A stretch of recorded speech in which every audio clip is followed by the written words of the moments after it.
je vais vous prier de vous lever. Père, je te confie cet instant pour que tu prennes soin de ton peuple maintenant, Seigneur.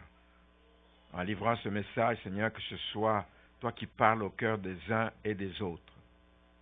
Que tu fasses du bien à ton peuple, Seigneur. Que ce message puisse venir comme un baume dans le cœur de certains. Que ce message puisse venir comme un message d'encouragement pour d'autres. Que ce message puisse venir pour éclairer les uns les autres qui se posent des questions sans fin. Pourquoi ça m'arrive? Pourquoi ceci ne s'arrange pas? Que ce message puisse nous amener à vivre une vie de foi. Mais une foi qui triomphe. Au nom de Jésus-Christ, Saint-Esprit, fais ton œuvre dans le cœur de ton peuple qui écoute ce matin et qui écoutera par la suite dans la voix des ondes, Seigneur, et que, Seigneur, les gens soient bénis par ce message, au nom de Jésus. Amen. Nous restons debout, s'il vous plaît, et nous allons lire ensemble. Vous savez que dimanche passé, nous avons parlé de l'importance de persévérer. Je crois qu'il faut qu'on revienne sur ça. L'importance de persévérer, de ne pas se laisser aller au désespoir. Parce que les gens lâche facilement. Quand ça devient lourd, quand ça devient répétitif, on lâche. Ne vous laissez pas aller au désespoir. Et j'ai évoqué, ceux qui ont écouté le message, j'ai évoqué le cas de la femme qu'on appelle la femme syrophénicienne ou la femme cananéenne. J'ai évoqué ce cas-là et dont la fille était tourmentée par le démon. C'est ça le texte que nous allons lire ce matin et qui va nous conduire dans notre partage. Matthieu, nous lisons dans Matthieu au chapitre 15. Je vais lire à partir du verset 21. Matthieu 15, à partir du verset 21. Jésus étant parti de là, se retira dans le territoire de Tyr et de Sidon. Et voici une femme cananéenne qui venait de ces contrées lui cria, « Aie pitié de moi, Seigneur, fils de David. Ma fille est cruellement tourmentée par le démon. » Il ne lui répondit pas un mot, et ses disciples s'approchèrent et lui dirent avec instance. Ils ont insisté, ils disent, renvoie-la. Spécial ces disciples, ce n'est pas la seule fois. Vous vous rappelez de l'autre fois où c'était la foule qui venait, une foule, et que Jésus a eu la compassion pour la foule, comme elle était comme une foule sans berger, tout et tout. Il dit, il se fait tard, il dit, renvoie cette foule, c'est tout le temps comme ça. Les enfants veulent venir auprès de Jésus, on les empêche de venir. N'empêchez pas. Renvoie-la, car elle crie derrière nous. Le verset 24, Jésus répondit, je n'ai été envoyé qu'aux brebis perdues de la maison d'Israël. Mais elle vint, cette femme vint se prosterner devant lui, disant, Seigneur, secours-moi. Et il répondit, il n'est pas bien de prendre le pain des enfants et de le jeter aux petits chiens. Oui, Seigneur, dit-elle. Mais les petits chiens mangent les miettes qui tombent de la table de leur maître. Alors Jésus lui dit, femme, ta foi est grande, qu'il te soit fait comme tu veux. Et à l'heure même, sa fille fut guérie. Ta foi est grande. Ça prend une grande foi. Amen. Mais ça prend aussi une foi aussi petite que le grain de sénévé. Mais il y a des moments où il faut s'élever à un niveau de foi pour régler certains problèmes qui se posent dans notre vie. Amen. Je voulais vous demander de vous asseoir. Ce que nous voyons dans ce texte, de manière vraiment évidente, c'est que cette femme a mis sa foi en action. Elle n'a pas dit, j'ai la foi que Jésus va guérir ma fille, mais elle a mis sa foi en action. Et parce qu'elle a mis sa foi en action, elle a eu gain de cause. Sa fille a été guérie. Elle a obtenu la délivrance de sa fille. Il ne s'agit pas d'attendre, Seigneur connaît. Oui, nous l'avons chanté, que Seigneur connaît nos situations, il connaît toutes choses. Mais il attend que nous allions vers lui. Il attend que nous appelions au secours. Il attend que nous crions à lui. Il attend que nous mettions notre foi en action, parce que nous lui montrons ainsi que nous croyons qu'il est capable de régler notre situation. Donc je reviens sur ce message ce matin pour montrer que ce que nous recevons de Dieu est fonction du niveau de notre foi. C'est fonction du niveau de la foi que nous manifestons. Il y a des gens qui savent que Dieu est grand. Il y a des gens qui savent que Dieu existe. Il y a des gens qui savent que Dieu connaît toutes choses. Mais ils sont attentifs, ils attendent, ils sont dans l'attente sans rien faire. Il y a des choses à faire. Il y a des pas à faire. Il y a des cris à lancer. Il y a un appel à faire au Seigneur qu'il vienne à notre secours. L'intervention de Dieu est fonction du niveau de la foi que nous manifestons. Et comme on le voit, sa foi, la foi de cette femme n'était pas chancelante. Parce que le nombre de fois qu'elle a été presque renvoyée, et par Jésus, et par les disciples, une autre personne à sa place aurait dit, bon, dis donc, si c'est ça, je m'en vais, je vais aller chercher ailleurs. Elle savait qu'elle était à la bonne place, et elle a tenu ferme. Et elle a continué jusqu'à ce qu'elle a obtenu gain de cause. Elle avait une foi qui n'était pas chancelante, mais elle avait une foi qui était triomphante. C'est le titre du message, Nicole. La foi qui triomphe. C'est ce que nous devons chercher à voir. C'est ce que nous devons développer en nous pour que nous puissions voir de grandes choses arriver dans nos vies. Et je crois que dans ce court texte, il y a vraiment de belles leçons qu'on doit apprendre à tirer et pour que nous puissions nous-mêmes porter des fruits dans notre marche chrétienne, que nous puissions porter des fruits dans la mission que le Seigneur nous a confiée. Il ne nous a pas confié une mission et puis le jour où nous serons face à face avec lui, qu'est-ce que tu as fait avec les dons que je t'ai donnés? Qu'est-ce que tu as fait avec les temps que je t'ai donnés? Qu'est-ce que tu as fait avec l'intelligence? Tu dis, non, nous devons porter des fruits parce que nous rendrons compte un jour devant le Seigneur. Alors j'aimerais que, si vous le permettez, qu'on y aille pas à pas. Pas à pas. Suivons la démarche de cette femme. Il y a toute une démarche qu'elle a suivie pour arriver. Ce n'est pas qu'elle s'est présentée à Jésus et puis Jésus a posé les mains et puis l'enfant a été guéri. Il y a toute une démarche de foi qu'elle a faite, cette femme. D'abord, pour bien comprendre, c'est que cette femme, on l'appelle une femme cananéenne. Dans d'autres versions, vous allez trouver, dans Marc, je crois, vous trouvez que on l'appelle syro-phénicienne.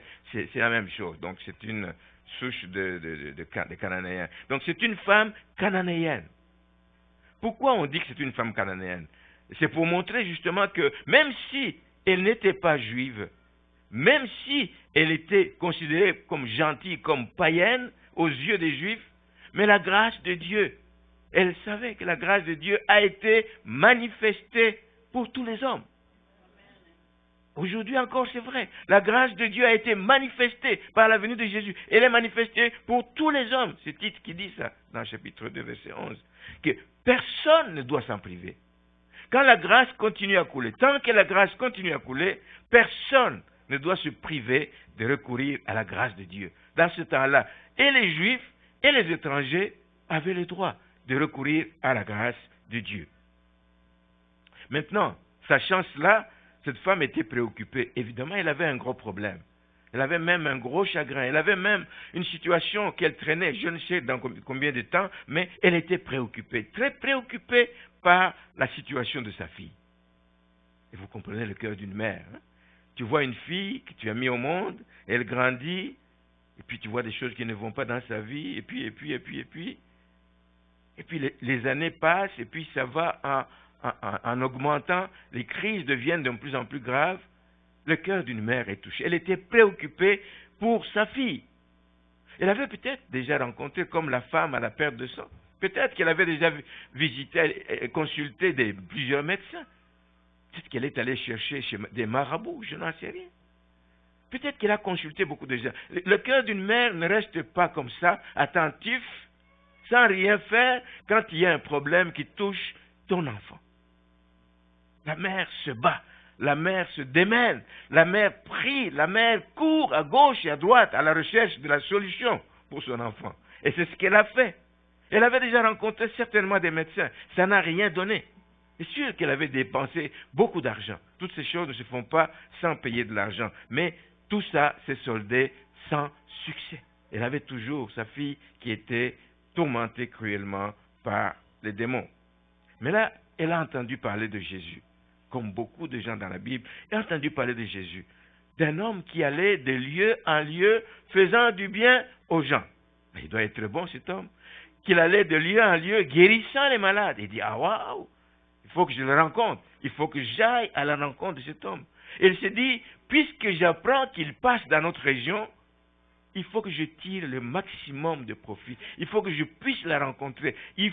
D'ailleurs, elle est allée dans une maison. Jésus se retirait avec ses disciples. Il est allé dans une maison pour prendre un temps de repos. Elle est parvenue. C'est quand on cherche, on trouve. Hein?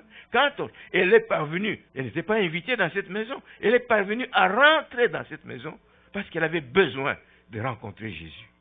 Et elle l'a rencontré, effectivement, et dit, il ne passera pas sans que je ne lui parle de ma situation. Il ne passera pas sans qu'il ne règle mon problème. Mais quelques problèmes devaient se poser à cette femme. Je viens de dire qu'elle n'était pas juive. Donc elle n'était pas de la religion juive non plus. Elle avait des dieux étrangers. Elle avait des dieux étrangers auxquels elle croyait. Comment faire? Vais-je abandonner mes dieux, les dieux de mes ancêtres? Vais-je abandonner ma religion pour aller rencontrer Jésus? Il va sûrement m'entraîner dans cette nouvelle tendance. Elle avait un problème. Et est-ce que je vais recourir à une autre religion? Est-ce que ma famille, comment ils vont me voir? Qu'est-ce que ma famille va dire? Est-ce que je ne vais pas être rejeté dans ma famille parce que je quitte la religion? Vous savez, nous tous, quand nous sommes convertis, nous avons quitté une certaine religion pour entrer dans une autre. Ça nous a créé des problèmes. Moi, quelqu'un dans ma famille m'a dit, il dit, mais j'ai perdu un fils. Waouh! Parce que je me donne à Jésus, j'ai perdu un fils. Je lui ai gentiment dit, mais fermement, je dis, je ne veux plus jamais entendre ça. Tu n'as pas perdu un fils, je crois en Dieu, je crois en Jésus-Christ, c'est lui qui m'a sauvé, c'est lui qui... Amen. Les familles sont là pour nous arrêter parfois dans les démarches que nous devons faire. Comment est-ce que les gens aussi autour de nous vont réagir? C'était la situation de cette femme. Mais au final, qu'est-ce qui pèse le plus lourd dans le cœur d'une mère? C'est l'amour de sa fille. C'est l'amour de sa fille. Ça pesait lourd dans le cœur de cette mère. Et ça l'a amené à prendre des décisions courageuses. Pour faire ces choses-là, ça prend une décision courageuse. C'est de dire, tant pis ce que mon père va penser, tant pis ce que ma mère va penser, mais je cherche l'intérêt de ma fille. Elle ne peut pas m'empêcher d'aller vers celui qui peut régler mon problème juste à cause de sa religion. Non. Elle cherchait l'intérêt, l'amour de sa fille a primé et elle a pris une décision courageuse parce que l'avenir de sa fille était plus important que ce qu'allait penser son père et ce que les gens des environs allaient penser. C'était beaucoup plus important. Et quand les choses qui vous préoccupent sont tellement importantes, vous allez prendre du temps. Amen. Vous allez prendre du temps pour chercher la face de Dieu. Vous allez prendre le temps de jeûner. Même si vous n'avez jamais jeûné de votre vie, là vous allez dire, oh, c'est le temps de jeûner. Vous allez apprendre à jeûner. Amen. Il y a des décisions qu'on doit prendre dans la vie si nous voulons arriver à des résultats. Amen. Maintenant, je voudrais qu'on réfléchisse sur l'attitude de cette mère. Ce que je viens de dire qu'elle a fait. Et je me suis dit, n'est-ce pas ce genre de mère dont le monde a besoin aujourd'hui? Des mères qui se soucient de leurs enfants, qui ne font pas que mettre au monde les enfants, des mères qui se soucient de leurs enfants. Quand on voit, je l'ai dit tout à l'heure dans la prière, le triste sort de la jeunesse aujourd'hui, qui est une proie facile à l'ennemi, des parents ne devraient pas fuir devant leur responsabilité d'encadreur des enfants. La mère ne va pas dire, non, c'est toi le père, non, tu t'occupes. C'est les deux parents qui doivent s'occuper des enfants. S'intéresser à la vie de leurs enfants, les encadrer dans les voies du Seigneur, prendre le temps de leur parler du Seigneur. Qui il est, qu'est-ce qu'il a fait pour toi, qu'est-ce qu'il représente, qu'est-ce qu'il peut faire dans la vie de cet enfant. Prendre le temps de combattre dans la prière avec les enfants et pour eux. Amen. Combattre aussi avec les enfants et pour eux. Donc, cette femme a donc approché Jésus, mais elle n'est pas allée à reculons, en disant, j'y vais, mais on va voir. Je vous assure que la manière dont les choses se passent nous montre qu'elle est allée avec de grandes attentes. Nous ne prions pas Dieu sans nous attendre à lui. Elle est allée avec de grandes attentes. La guérison de ma fille, la délivrance de ma fille, la délivrance de ma fille. Et pour cela, elle s'est humiliée. Elle s'est humiliée devant Jésus. Première chose, dit Seigneur, aie pitié de moi. Regarde ce qui m'arrive, aie pitié de moi. Et il dit, il s'adresse à lui non pas comme Jésus tout court, Jésus de Nazareth comme on l'appelait, mais il s'adresse à lui d'un nom particulier, d'un nom qui parle, qui évoque justement son titre de Messie. Il l'appelle Fils de David, Seigneur, Fils de David. Ça va toucher le cœur. Il dit, mais il me connaît.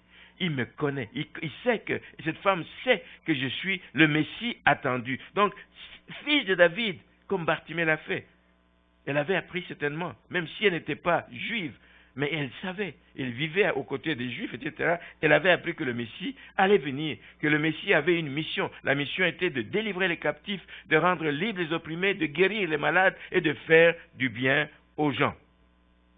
Là, elle s'approche de Jésus, elle répand son cœur devant lui, Seigneur, Fils de David, aie pitié de moi. On peut s'attendre que Jésus va dire, waouh, pauvre femme, je comprends ce que tu vis et va en paix. Ta fille est guérie. Non, ce n'est pas ce qui se passe. On va le voir dans la réaction de Jésus-Christ. Cette femme crie. Ce n'est pas juste qu'elle a dit de manière inaudible. Elle a crié clairement. Aie pitié de moi. Aie pitié de moi. Ma fille est cruellement, c'est fort, est cruellement tourmentée par le démon. Mais qu'est-ce qu'on voit? Au verset 23, on dit, il ne répondit pas un mot.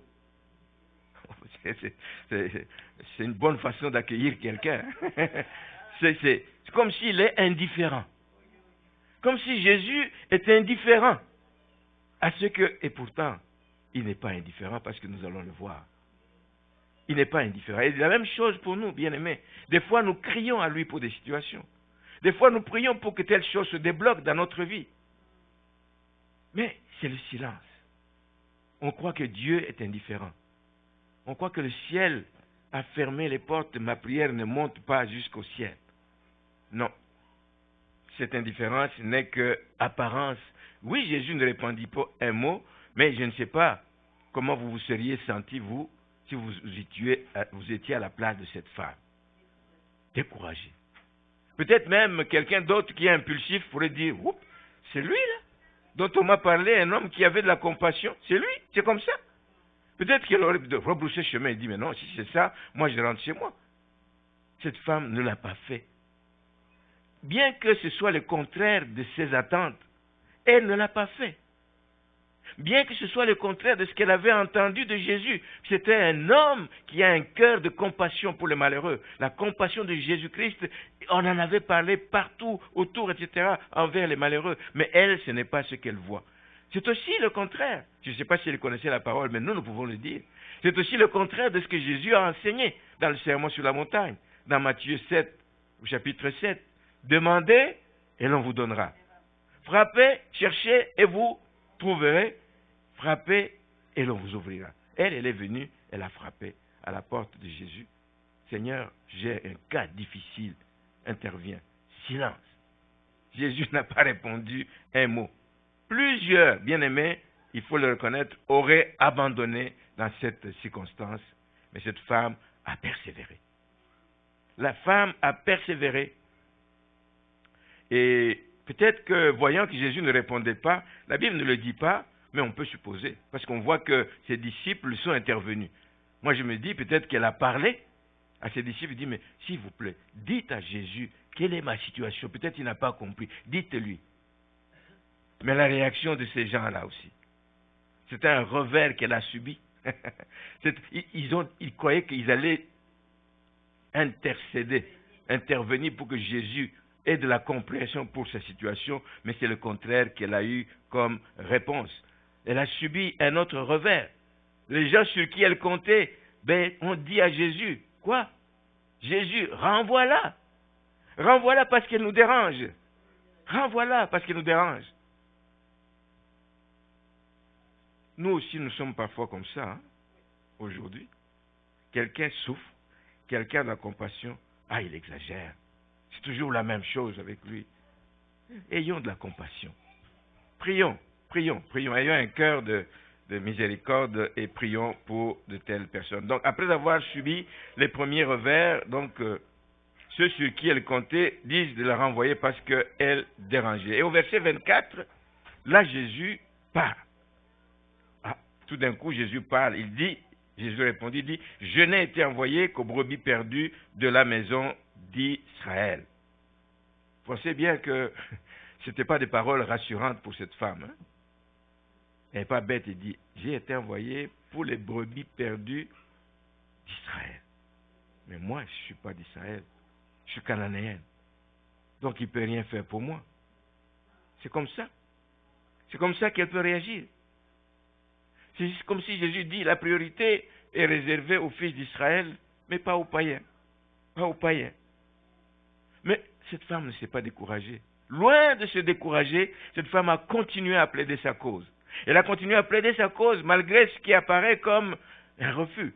Deuxième fois qu'elle parle, c'est un refus. Il dit, je vais peut-être m'arrêter. Mais elle continue à plaider sa cause. Et on le voit au verset 25. Mais elle vient. Elle vient se prosterner. Elle vient se prosterner devant Jésus. Au verset 25, en disant, Seigneur, secours-moi. C'est ce qu'elle a demandé au début. Aie pitié de moi, regarde la situation de ma fille. Aie pitié de moi. Deuxième fois, il dit, Seigneur, secours-moi, viens à mon secours. Viens à mon secours. C'est trop lourd à porter pour moi. C'est trop lourd à porter. Mais ce qu'elle fait en plus, c'est qu'on dit, elle n'a pas seulement parlé, mais c'est prosterner. Prosterner devant Jésus. Se prosterner devant quelqu'un, c'est adorer quelqu'un.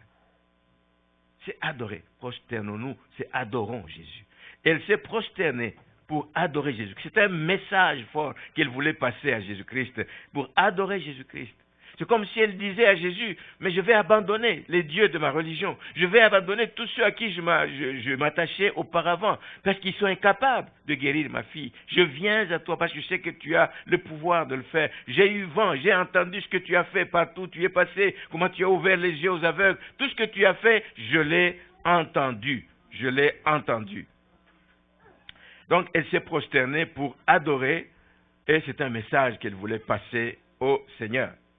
C'est comme si elle disait au Seigneur, je viens et je veux m'attacher à toi. Je cherche une relation personnelle avec le véritable, avec celui qui a le pouvoir de régler ma situation, avec le Seigneur de gloire et le Sauveur de l'humanité. Juste vous dire que le succès, bien-aimé, est assuré à ceux qui n'abandonnent pas. Alors n'abandonnez pas. N'abandonnez pas. Le succès est assuré à ceux qui n'abandonnent pas. Vous savez, je pensais à la ténacité de cette femme. Elle est tenace. Elle est tenace et ça me fait penser à Jacob. Vous savez, Jacob, après avoir passé des années chez son beau-père Laban, il revient pour aller, il s'est dit, moi je vais faire, il est en train de se préparer pour rencontrer son frère Ésaü et tout. Puis il fait traverser sa famille au torrent de Jabbok. Je voudrais qu'on lise ça pour voir combien cet homme a été tenace et que lui aussi a été béni. Nous lisons dans Genèse au chapitre 32. Genèse au chapitre 32, je vais lire à partir du verset 23. Donc c'est Jacob qui prit sa famille, donc il les prit et leur fit passer le torrent, c'est le torrent de Jabbok, et il le fit passer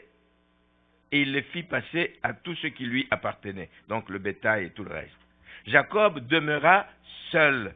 Alors un homme ici, il est identifié, vous voyez par la suite, quand vous lisez plus tard au verset 28, vous voyez qu'il parle que c'est Dieu qui l'a rencontré. Cet homme, c'était comme la théophanie de Dieu qui apparaît sous la forme d'un homme ici, d'un ange.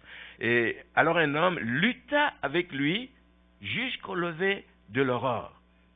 Voyant qu'il ne le maîtrisait pas, cet homme le frappa à l'emboîture de la hanche, et l'emboîture de la hanche de Jacob se démit pendant qu'il luttait avec lui. Au verset 26, il dit, « Laisse-moi aller, car l'aurore se lève. » Et Jacob répondit, et c'est là la clé.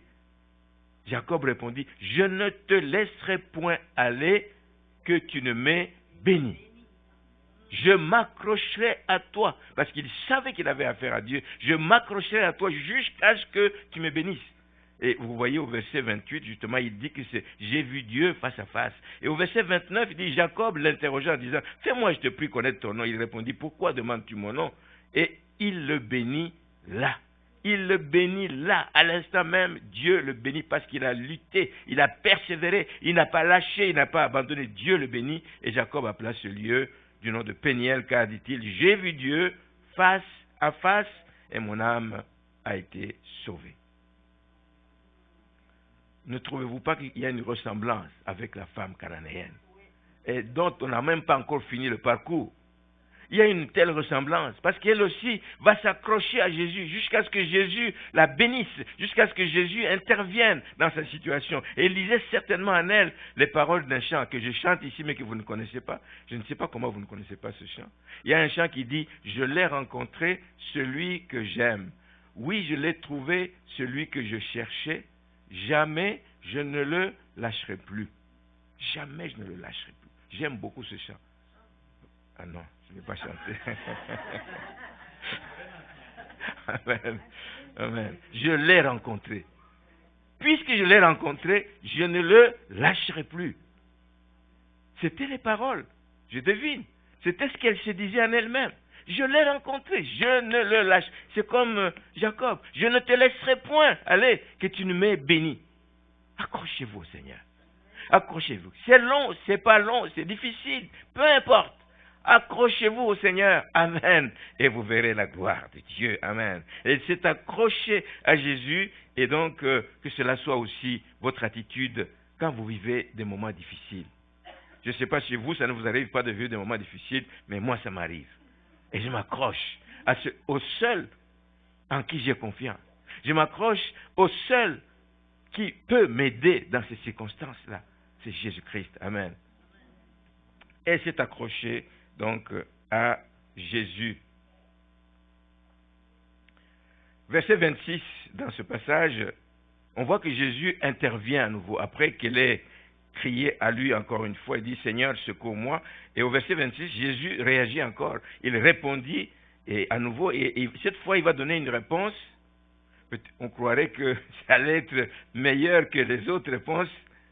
Oh, mais à première vue, c'est comme une injure, c'est comme une claque qu'il donne à la femme, là. C'est comme une claque, c'est comme un manque d'égard vis-à-vis de cette femme à cause de son origine. Il dit, toi tu es cananéenne, etc. Il dit ceci, il n'est pas bien de prendre le pain des enfants et de le jeter aux petits chiens. Est-ce que vous pensez que Jésus voulait injurier cette femme? Non. Jésus ne voulait pas injurier cette femme. Le terme petit chien, c'est un terme péjoratif pour les gens du monde peut-être, mais lui, ce n'était pas ça. C'est qu'on considérait les païens comme ça, c'est comme ça qu'on les appelait. Mais cette femme a retourné la situation. Et elle a retourné les paroles de Jésus. Alléluia. Et j'aimerais qu'on lise dans l'évangile de Marc. C'est ça qui est intéressant.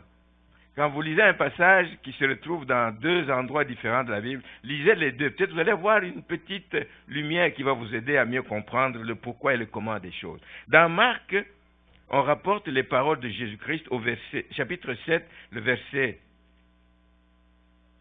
27. C'est toujours la même histoire de la délivrance de la fille de cette femme. Mais au verset 27, Jésus lui dit, « Laisse d'abord les enfants se rassasier, car il n'est pas bien de prendre le pain des enfants et de le jeter aux petits chiens. » Il y a une nuance là-dedans. On comprend qu'il y a une nuance. D'abord, c'est quoi? C'est un adjectif, ou non, pas un adjectif, non, pas un subjonctif, je ne sais pas. C'est un adverbe, une expression. Hein? Le mot d'abord. Laisse d'abord. C'est une expression justement qui veut montrer qu'on priorise les choses. On va d'abord servir les enfants et ensuite on vous donnera. Donc, il y a une priorisation. C'est ce que Jésus veut montrer. Il y a une expression qui sous-entend cette notion de priorité, cette notion de hiérarchie dans ce qui doit être fait. On commence par le plus important. Et Jésus l'avait effectivement dit, « Je suis venu pour les Juifs en premier, les enfants d'Israël en premier. » Donc, l'évangile, c'est vrai, devait être premièrement être annoncé aux Juifs. Même quand Jésus a envoyé ses disciples, vous restez ici d'abord. C'est d'abord le peuple juif qui doit recevoir ce message. Donc, ça devait être annoncé d'abord aux Juifs et seulement après aux gentils, aux païens, incluant donc les Cananéens. On voit donc que dans le cœur de Dieu, Et ça, il y a un passage qui nous le confirme dans Ésaïe, dans une des prophéties d'Ésaïe, dans Ésaïe 56, où on voit que dans le cœur de Dieu, il y avait déjà, même s'il sait qu'il va d'abord s'occuper des Juifs, parce que c'était son peuple choisi, le peuple élu, mais il savait que dans le cœur de Dieu, il y avait déjà une préoccupation pour les païens, pour les gens du monde, les étrangers, etc. Dans Ésaïe 56, au verset 3, on annonce que les eunuques, Dieu annonce que les eunuques et les étrangers qui n'étaient pas, selon la loi juive à l'époque, ils n'étaient pas admissibles, ils étaient exclus de l'assemblée d'Israël, ils ne pouvaient pas se réunir avec les autres, mais il dit, les eunuques et les étrangers seront réunis avec Israël. Et ça, c'est devenu réel avec Jésus-Christ, avec le sacrifice de Jésus-Christ. Donc, il y avait déjà dans le cœur de Dieu cette préoccupation. Les païens avaient déjà une place dans le cœur de Dieu. Paul l'explique si bien aussi, alors que c'est déjà arrivé dans Éphésiens 2, verset 12, il dit que les païens étaient privés du droit de cité en Israël.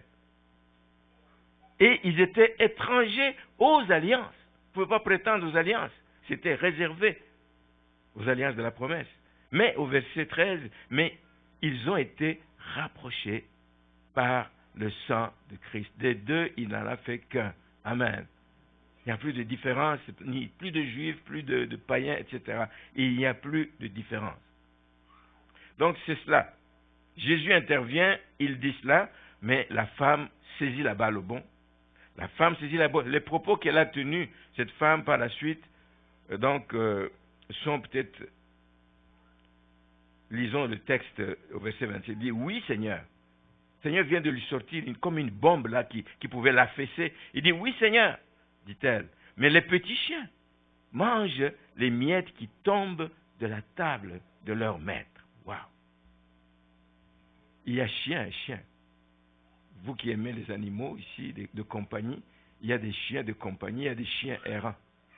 Mais elle veut dire que les chiens de compagnie, ils sont dans la maison.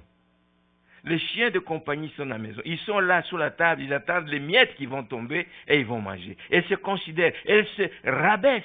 Il n'y a aucun sentiment d'orgueil dans ce que cette femme dit, mais ça dénote tout simplement l'humilité la plus totale. Il dit, ok, le pain c'est d'abord pour les enfants, mais moi je vais me contenter même des miettes. Même des miettes. Amen. Amen. Elle est très positive, cette femme. Elle est très positive et je l'aime, même si je ne la connais pas personnellement. Amen. Et je l'aime. Elle reconnaît sa condition. Oui, je suis païenne. Oui, je comprends que je n'ai pas de prétention que je puisse opposer à Jésus. Il dit, mais Jésus, tu oublies que... Non, je n'ai aucune prétention. Je l'accepte. Mais elle est positive, elle reconnaît qu'elle n'est pas une fille d'Israël, et elle dit, voilà, même les animaux de compagnie vivent à proximité de leur maître. Donc, sois acceptés à côté de leur maître.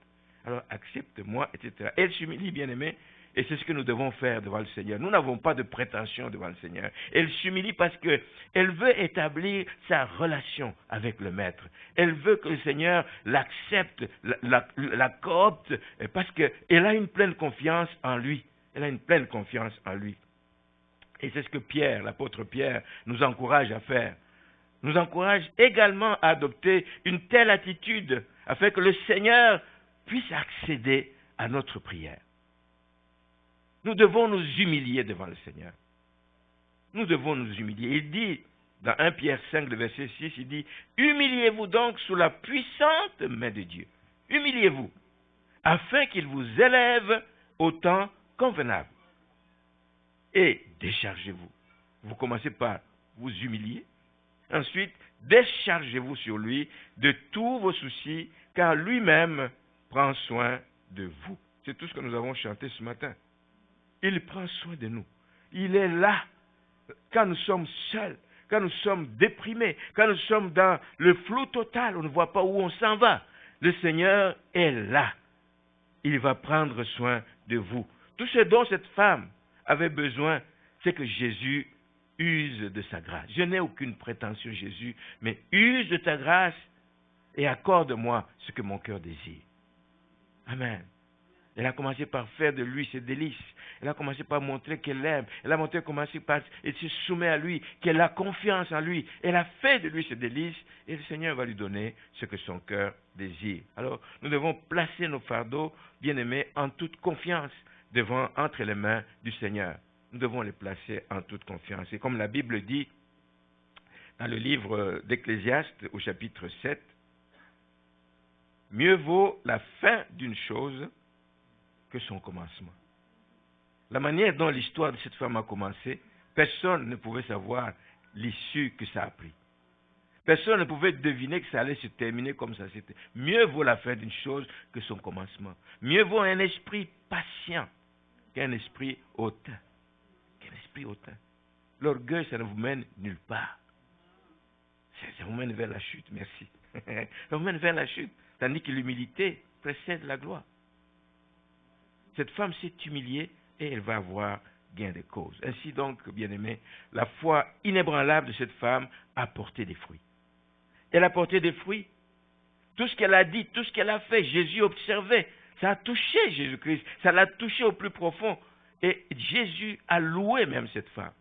Vous le lisez dans les derniers versets. Elle a loué cette femme quand elle dit « Femme, ta foi est grande, qu'il te soit fait comme tu veux. » Elle l'a loué, pas dans le secret, elle l'a loué devant tout le monde. Elle l'a loué devant tout le monde. Donc, elle a touché vraiment le cœur de Jésus. Et bien aimé, si vous avez une telle foi, vous verrez aussi de nombreux miracles dans votre vie. Cette femme a été patiente. Être rabrouée 2 fois, 3 fois, parler à quelqu'un qui garde silence, d'abord c'est un manque, tu dirais que c'est un manque de respect envers la personne. Toutes ces choses, elle ne s'est pas rébellée, elle ne s'est pas révoltée, elle n'a pas laissé tomber, elle n'est pas revenue chez elle, mais elle a tenu ferme, elle a été patiente, elle a combattu le bon combat de la foi. Et c'est le combat que je vous encourage à mener. Elle ne s'est pas laissée abattre, bien-aimée, par les réponses difficiles qu'elle a reçues de Jésus. Non, pas du tout. Elle ne s'est pas laissée abattre, mais elle avait cette sorte de foi que j'aimerais, moi, avoir, cette foi qui déplace les montagnes, cette foi qui t'amène à avoir même de la révérence, de la crainte devant le Dieu grand et redoutable, devant le Seigneur. Cette foi triomphante. Notre foi doit être triomphante. On le voit par le témoignage qui vient de la bouche même de Jésus. Femme, ta foi est grande, ta foi est grande. Alors, avec ça, tu obtiens tout ce que tu veux. Qu'il te soit fait selon ce que tu veux là, comme tu veux. Et la Bible ajoute qu'à l'heure même, comme pour Jacob, là même, il le bénit. Ici aussi, à l'instant même, sa fille fut guérie. Quelle merveilleuse nouvelle! Quelle merveilleuse bonne nouvelle! Amen. Elle a obtenu quelque chose qu'elle n'a pas pu obtenir pendant des années sans doute. Qu'elle n'a pas pu obtenir quand elle était voir les meilleurs médecins. Elle n'a pas obtenu. Mais elle a obtenu quelque chose qu'elle va pouvoir opposer, dont elle va être fière. Au départ, nous disions qu'elle avait peur de la réaction des gens. Elle avait peur de la réaction de sa famille. La famille l'a regardée et dit, vraiment, tu vas aller là-bas, toi? Tu abandonnes notre religion, tu abandonnes nos dieux, nos déesses. Tu vas aller vers ce Jésus là-bas. Mais elle va pouvoir leur opposer quelque chose. Elle dit, voyez-vous, je n'ai pas perdu mon temps. Elle va être un témoignage vivant de ce que Jésus est capable de faire. Elle va opposer la guérison de sa fille. Elle va l'opposer à ceux qui attendaient pour se moquer d'elle. Elle va avoir quelque chose à dire. Nous devons aussi avoir quelque chose à dire. Et moi, je le dis souvent. Des gens qui se sont moqués de nous quand nous nous sommes convertis. Des années après, tu les entends dire, waouh, mon frère, pourquoi tu m'as caché ces choses? Non, je ne t'ai pas caché. Je t'en ai parlé, mais tu t'es moqué de moi. Nous avons des choses à opposer. Amen. Quand nous avons la paix, même, est-ce que les situations difficiles ne nous arrivent pas? Oui, ça nous arrive. Mais dans ces situations, nous avons la paix.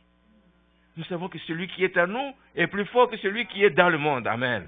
Nous savons que celui qui est à nous a tout pouvoir de nous aider, de venir à notre secours. Nous le savons. Nous avons quelque chose à opposer. Et quand il nous voit, il dit, il est rayonnant. Oui, il est rayonnant, mais il ne manque pas de problème. Mais il est rayonnant pareil. Nous avons quelque chose à opposer au monde.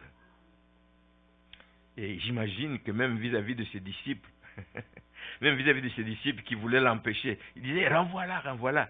Et donc, il se dit, waouh, qu'est-ce qu'on va dire devant cette femme? Ils étaient confus. Mais ils étaient aussi confus, mais ils étaient en même temps en admiration face à la foi que cette femme a manifesté. Il dit, mais si cette femme était partie parce que nous l'avons menacée, nous demandions qu'on la renvoie. Si elle était partie, elle n'aurait pas eu ça. Elle était en admiration que cette femme a gardé la foi, malgré que c'était une femme étrangère. Merci Seigneur. Alors cette histoire nous apprend beaucoup de choses, et je tends vers la fin. C'est que, d'abord, les difficultés de la vie quotidienne, les épreuves ne sont pas une punition de Dieu. Parfois, Dieu se sert de ces choses. C'est un moyen dont Dieu se sert parfois pour nous attirer à lui. Beaucoup de gens sont venus à Christ, il ne faut pas avoir honte de le dire, sont venus à Christ parce qu'ils étaient dans le besoin, ils étaient dans le manque, ils étaient malades, ils étaient menacés. Ils ont appris que Jésus pouvait intervenir, ils sont allés vers lui répandre son cœur. On n'a pas à avoir honte de ça. Dieu peut utiliser ces moyens difficiles pour nous attirer à lui, mais aussi pour nous former. Parce qu'il veut faire de nous des disciples, il veut faire de nous des continuateurs de son œuvre. Quand il ne sera plus là, je veux dire physiquement, mais quand il est parti, les disciples ont continué à travailler parce qu'ils ont reçu la formation de leur maître. On doit aussi savoir que Dieu n'est pas surpris, Jésus n'a pas été surpris par ce qui est arrivé. Elle savait à l'avance ce qui allait arriver à cette femme. Elle savait même que cette femme allait la rencontrer là-bas dans cette ville, quand elle passait dans cette ville. Elle savait que cette femme allait forcer les portes pour rentrer dans cette maison alors qu'elle n'était pas invitée. Et Jésus le savait. Et il savait tout cela avant que la femme vienne donc le voir. Mais il n'a pas exaucé la demande tout de suite, il n'a exaucé la demande qu'après 3 tentatives, qu'après 3 réponses, mais que je vais appeler difficiles ou négatives, appelez-le comme vous voulez. Pourquoi tout cela? Parce qu'il voulait donner une leçon, et à la femme, et à ses disciples, et à la famille de cette femme. Le témoignage, c'est un moyen puissant par lequel l'évangélisation avance. Dieu permet que des choses arrivent dans la vie de ses enfants pour que nous ayons de quoi aller montrer à l'extérieur, pour qu'ils croient que celui en qui nous avons mis notre confiance est vrai, il est véritable, il est vivant et il a tout pouvoir entre ses mains. Donc il y avait une leçon, il y a toujours une leçon que nous devons tirer de nos épreuves. Mais le secret de la victoire, lui, il réside dans la confiance que nous avons en Dieu. Si vous êtes confiante, chancelante, Dieu vous regarde encore, Dieu attend encore. Mais une confiance totale dans le Seigneur. Dieu aime ça. Il n'y a rien que nous puissions utiliser pour faire avancer, pour faire forcer la main de Dieu. Il dit, je vais donner $1 million, puis il va agir pour moi. No way, comme dit Maman Donna. Non, il n'y a rien. Tu ne peux pas forcer la main de Dieu. Il est souverain. Il fait ce qu'il veut, comme il veut, quand il veut. Quand il veut. Ni nos sacrifices, ni nos offrandes ne peuvent à eux seuls faire en sorte qu'il nous exauce. Ce qu'il regarde d'abord et avant tout, c'est notre cœur. Est-ce que cet homme, cette femme a confiance en moi? Alors là, Dieu agit. Il est totalement souverain, mais il agit en fonction de la confiance que nous lui accordons. Et je vais terminer avec une belle illustration. J'aime beaucoup les illustrations. Ça nous parle. C'est une illustration d'une plante. Une plante qui a des tiges, et la tige est garnie de beaucoup d'épines. On a souvent peur de s'approcher d'une telle plante parce qu'on va se piquer. C'est des épines qui sont assez longues. Et quand vous passez devant une telle plante, vous ne voyez que des épines. C'est à couper, hein? Il faut couper. Si vous ne le savez pas, il faut couper ça parce que ça peut blesser les enfants, etc. Mais il n'y a aucune trace que vous voyez qu'il y a quelque chose qui va naître de ça après. Parce que pour que quelque chose naisse, il faut qu'il y ait un bourgeon, n'est-ce pas, qui apparaît quelque part. C'est un bourgeon qui s'ouvre à un moment donné. Mais vous ne voyez rien sur cette plante. C'est juste une tige, mais avec des épines longues, rien d'autre. Mais quelques jours après, quelqu'un passe, trouve une surprise, la même plante est garnie de fleurs. La même tige, elle est garnie de fleurs. Et on se demande d'où ces fleurs ont jailli. On n'a pas vu de bourgeon. C'est un mystère. Mais le mystère finit par s'éclairer Parce que la personne s'est intéressée, est allée voir, dit quand il soulève la fleur, il soulève un peu la fleur, oh, alors il voit que ce sont les épines qui se sont ouvertes, et qui sont devenues des bourgeons et qui sont devenus finalement une fleur. Les Indiens ont une expression, un proverbe qui dit « l'éclatement du bourgeon annonce au monde la venue des fleurs ». Mais si vous ne voyez pas encore de bourgeons, vous pensez qu'il n'y aurait jamais de fleurs là-dedans.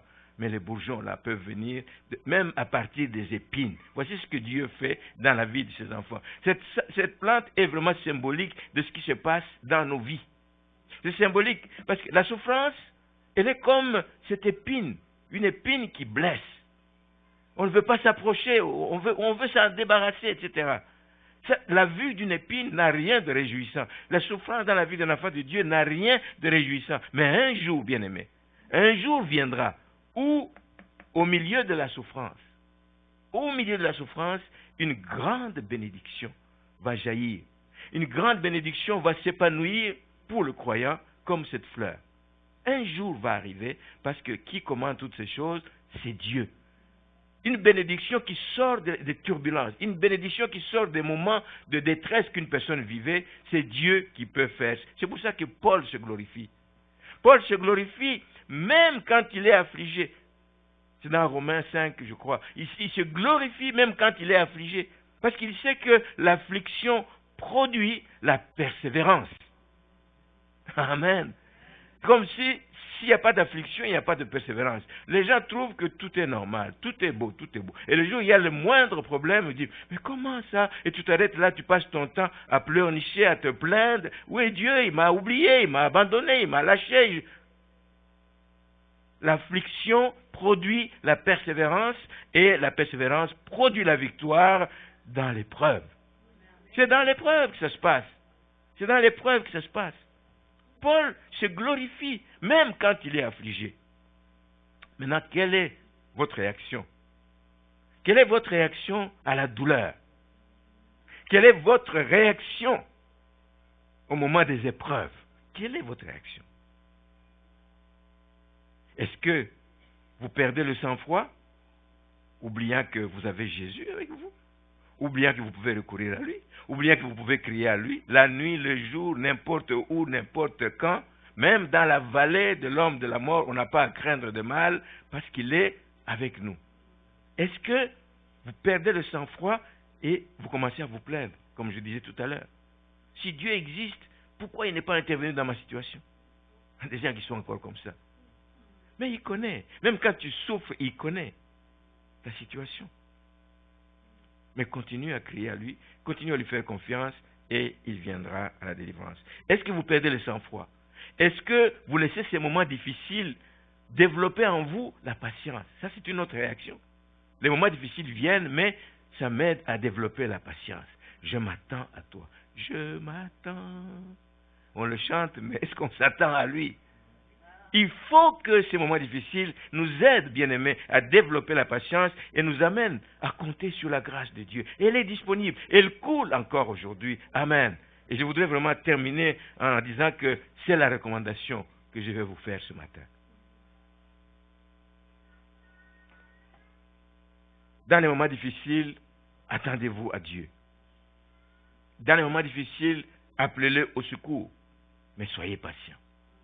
Son temps n'est pas notre temps, mais il n'est pas indifférent à ce que vous vivez et il viendra certainement à votre secours.